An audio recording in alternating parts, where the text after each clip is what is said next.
Hi friends, welcome to Lakshmi's cooking stories. എല്ലാവർക്കും എൻ്റെ ഹൃദയം നിറഞ്ഞ വിഷുദിനാശംസകൾ. അപ്പോൾ ഇന്ന് വിഷുവായിട്ട് നമുക്കൊരു സ്പെഷ്യൽ പായസം തന്നെ ഉണ്ടാക്കാം, കണ്ണന് പ്രിയപ്പെട്ട പാൽപ്പായസം. അപ്പോൾ അതെങ്ങനെയാണ് പ്രിപ്പയർ ചെയ്യണമെന്ന് നമുക്കൊന്ന് നോക്കാം. നമുക്ക് പാൽപ്പായസം ഉണ്ടാക്കി തുടങ്ങാം. ആദ്യമായിട്ട് ഇതുപോലെ അടി കട്ടിയുള്ള ഒരു പാത്രം എടുക്കുക. കാരണം ഒത്തിരി സമയമെടുത്തുള്ള ഒരു പ്രോസസ്സ് ആയതുകൊണ്ട് നല്ല അടി കട്ടിയുള്ള പാത്രമായിരിക്കും ഇതിന് നല്ലത്. ഞാനിവിടെ ഒരു ഓട്ടുരുളിയാണ് എടുത്തിരിക്കുന്നത്. ഇൻഡാലി ഉരുളിയായാലും കുഴപ്പമില്ല, നല്ല അടി കട്ടിയുള്ള പാത്രമായിരിക്കണം. ഈ ഉരുളിയിലേക്ക് ഞാൻ ഒരു 2 ടേബിൾ സ്പൂൺ നെയ്യ് ഒഴിച്ചു കൊടുക്കുവാണ്. ഇനി അതിലേക്ക് ഒരു 3/4 കപ്പ് വെള്ളം നമുക്ക് ഒഴിച്ചു കൊടുക്കാം.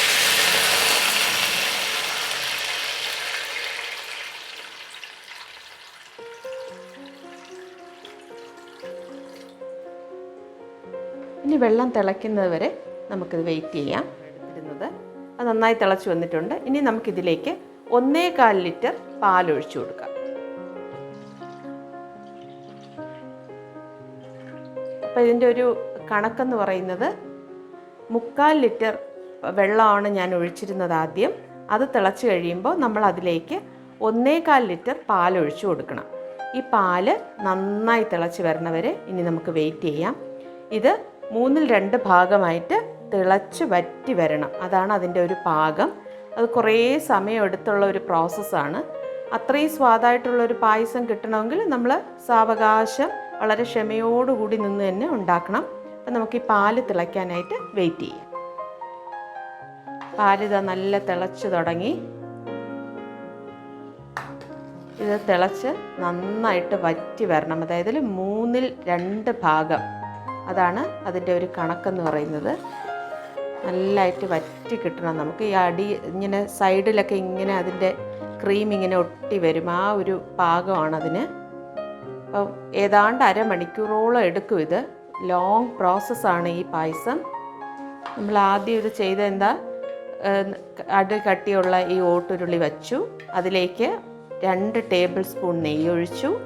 അതിൽ ഞാൻ 3/4 ലിറ്റർ വെള്ളം ആദ്യം ഒഴിച്ചു. അതിനുശേഷം അത് നന്നായിട്ട് തിളയ്ക്കാനായി വച്ചു.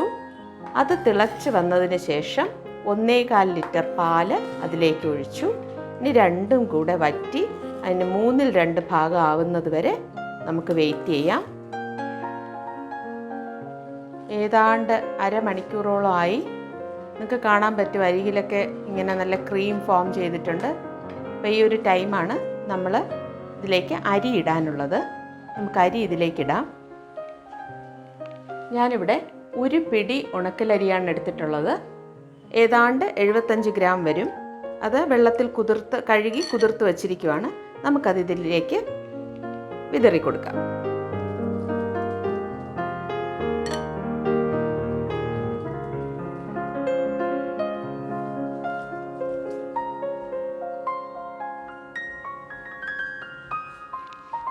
ഇനി നമുക്കിതിലേക്ക് 1 കപ്പ് വെള്ളം ഒഴിച്ചു കൊടുക്കാം. ഈ അരി വേവാൻ വേണ്ടിയിട്ടാണ്, കാരണം പാലിൽ കിടന്നത് വേയില്ല. 1 കപ്പ് വെള്ളം നമ്മളിതിലേക്ക് ഒഴിക്കുകയാണ്.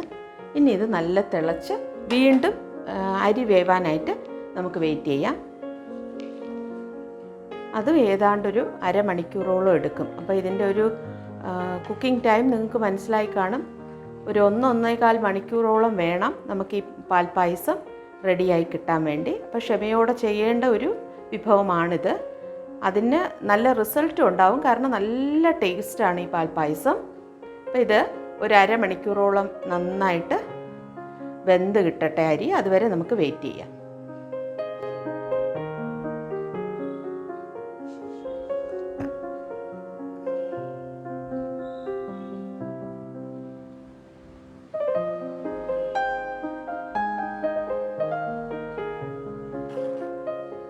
അരി വെന്തുകൊണ്ടേയിരിക്കുകയാണ്. ശ്രദ്ധിച്ച് നോക്കിയാൽ മനസ്സിലാവും, അതിൻ്റെ ആ കളർ മാറി വരുന്നുണ്ട്. ഒരു ലൈറ്റ് പിങ്ക് കളറിലോട്ട് മാറുകയാണ്. പാലൊക്കെ വറ്റി പാകത്തിന് വരുന്നതാണ്. സമയമെടുത്ത് ചെയ്യുമ്പോൾ അതിൻ്റെ ഒരു ടേസ്റ്റും ടെക്സ്ചറും എല്ലാം മാറുന്നത് കണ്ടോ. പിന്നെ ഫ്ലെയിം എപ്പോഴും നമ്മൾ ശ്രദ്ധിക്കേണ്ടത്, ആദ്യം പാല് തിളച്ച സമയത്താണെങ്കിലും അരി ഇട്ടതിന് ശേഷമാണെങ്കിലും മീഡിയം ടു ഹൈയെ വയ്ക്കാൻ പാടുള്ളൂ. തീരെ ഹൈയിൽ വയ്ക്കരുത്. കാരണം ഇത് ടൈം എടുത്ത് വേണം ഇത് നമുക്ക് വറ്റി കിട്ടാനായിട്ടല്ല. ഹൈ ഫ്ലെയിമിലിട്ട് പെട്ടെന്ന് വറ്റിച്ചെടുത്താൽ നമ്മൾ ഉദ്ദേശിക്കുന്ന ആ ഒരു ടേസ്റ്റ് കിട്ടില്ല പായസത്തിന്. അപ്പോൾ മീഡിയം ടു ഹൈയിലേ വയ്ക്കാൻ പാടുള്ളൂ. പായസം തിളച്ചുകൊണ്ടേയിരിക്കുകയാണ്. ഇത് കണ്ടുകൊണ്ടിരിക്കുന്ന സമയത്ത് തന്നെ എൻ്റെ ചാനൽ ആദ്യമായി കാണുന്നവർ സബ്സ്ക്രൈബ് ചെയ്യാൻ മറക്കരുത്. ഒപ്പം തന്നെ ഈ വീഡിയോ ലൈക്കും ഷെയറും ചെയ്യുക. പായസം ഇനി നമുക്ക് കുറച്ചുകൂടെ സമയമുണ്ട് ഇത് വറ്റി വരാനായിട്ട്. നമുക്കതുവരെ വെയിറ്റ് ചെയ്യാം. അരി പാകത്തിന് വെന്ത് കിട്ടിയിട്ടുണ്ട്. പായസത്തിൻ്റെ നിറം നിങ്ങൾ ശ്രദ്ധിച്ചു നോക്കൂ, നല്ല പിങ്ക് കളറായിട്ടുണ്ട്. ഈ ഒരു ടൈമിലാണ് നമ്മളിനി പഞ്ചസാര ഇടുന്നത്. ഞാനിവിടെ 400 ഗ്രാം പഞ്ചസാരയാണ് എടുത്ത് വെച്ചിരിക്കുന്നത്. മധുരം കൂടുതലും കുറവും വേണം എന്നുള്ള അതനുസരിച്ച് നമുക്ക് അവരവരുടെ ഇഷ്ടത്തിന് കൂട്ടുകയും കുറയ്ക്കുകയും ചെയ്യാം.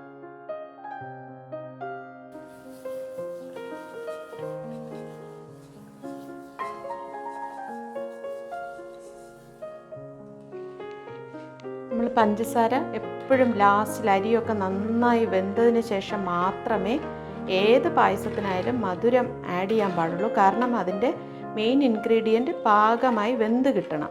മധുരം ഇട്ട് കഴിഞ്ഞാൽ ശർക്കര ആയാലും പഞ്ചസാര ആയാലും പിന്നെ അത് വേവില്ല. അപ്പോൾ അരി നല്ല പാകത്തിന് വെന്തതിന് ശേഷം മാത്രമേ നമ്മൾ പഞ്ചസാര ഇടാൻ പാടുള്ളൂ. ഇനി ഈ പഞ്ചസാര അലിഞ്ഞ് അതിലെ വെള്ളം കൂടെ നമുക്ക് വറ്റി കിട്ടണം. അപ്പോൾ ഏതാണ്ടൊരു 15 മിനിറ്റ് നമുക്കത് വറ്റാൻ വേണ്ടി വെയിറ്റ് ചെയ്യാം. നമ്മൾ പാൽ പായസം റെഡിയായി കഴിഞ്ഞു. ഇൻഗ്രീഡിയൻസ് നിങ്ങൾക്ക് ഓർമ്മയുണ്ടാവുമെന്ന് വിചാരിക്കുന്നു. അതിൻ്റെ കളർ നിങ്ങൾ കാണുന്നുണ്ടല്ലോ, നല്ല ഭംഗിക്ക് വന്നിട്ടുണ്ട്. മധുരം ബാക്കി ചേരുവകളെല്ലാം കറക്റ്റായിരിക്കണം. അപ്പോൾ ഈ പാകത്തിന് കിട്ടും. മധുരം അവരവരുടെ രുചി അനുസരിച്ചാണ്. എനിക്കിവിടെ എൻ്റെ വീട്ടിലെല്ലാവരും മധുരപ്രിയരാണ്. അവർക്ക് പായസത്തിന് നല്ല മധുരം വേണം. അങ്ങനെ നല്ല ടേസ്റ്റി ആയിട്ടുള്ള പിങ്ക് കളറിലുള്ള പായസം റെഡി ആയിട്ടുണ്ട്. നമുക്കിനി ഇത് ഒരു പാത്രത്തിലേക്ക് പകർന്ന് ഇനി കഴിച്ചാൽ മതി. ഞാനിവിടെ ഒരു ചെറിയ ഓട്ടുരുളിയിലോട്ട് ഇത് പകർന്ന് വയ്ക്കുവാണ്.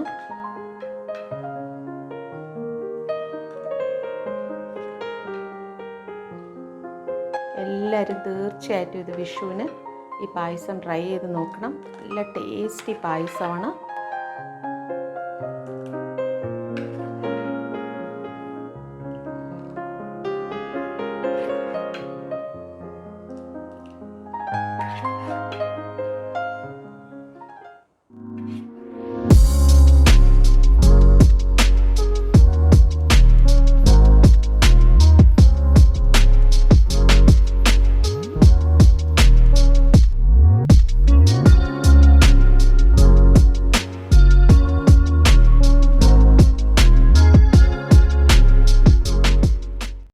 ഞാനിന്നുണ്ടാക്കിയ പാൽപ്പായസത്തിൻ്റെ റെസിപ്പി എല്ലാവർക്കും ഇഷ്ടമായി എന്ന് കരുതുന്നു.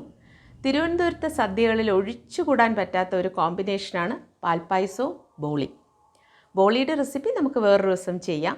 അപ്പോൾ ഈ കോമ്പിനേഷൻ ഒരു രക്ഷയില്ലാത്ത ടേസ്റ്റാണ്. ഇപ്പോൾ മറ്റ് ഇടങ്ങളിലുള്ള സദ്യകളിലും ഇതിന് പ്രചാരമേറി വരുന്നുണ്ട്. അപ്പോൾ എല്ലാവരും ഈ പ്രത്യേകമായിട്ട് ഈ വിഷു ദിനത്തിൽ ഈ പാൽപ്പായസത്തിൻ്റെ റെസിപ്പി ഒന്ന് ട്രൈ ചെയ്ത് നോക്കണം. എന്നിട്ട് നിങ്ങളുടെ അഭിപ്രായം കമൻറ്റ് ബോക്സിൽ രേഖപ്പെടുത്താൻ മറക്കരുത്. ഇതിൻ്റെ ടേസ്റ്റ് എങ്ങനെയുണ്ടായിരുന്നു എന്ന് നിങ്ങൾ തീർച്ചയായിട്ടും പറയണം. അപ്പം ഞാൻ ഈ കോമ്പിനേഷൻ ഒന്ന് ട്രൈ ചെയ്യട്ടെ. നിങ്ങളെല്ലാവരെയും ഞാൻ കൊതിപ്പിക്കാൻ പോവാണ്. ഒരു ബോളി എടുക്കുക, ഇങ്ങനെ മടക്കി വയ്ക്കുക. ഇത് പായസം, ഇങ്ങനെ കുറച്ച് പായസം ഇതിലേക്ക്.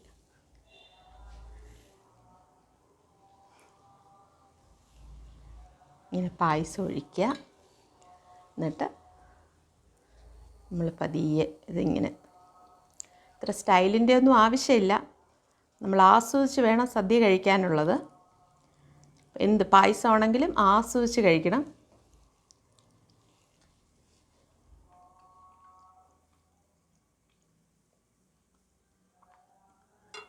ഒരു രക്ഷയില്ലാത്ത ടേസ്റ്റാണ്. എല്ലാവരും ഇത് ഈ വിഷു ദിനത്തിൽ ട്രൈ ചെയ്ത് നോക്കുക. അപ്പോൾ പുതിയ പുതിയ കുക്കിംഗ് വീഡിയോസുമായി വരുന്നത് വരെ എല്ലാവർക്കും നല്ലൊരു ദിവസം ആശംസിക്കുന്നു. Take care. Bye bye.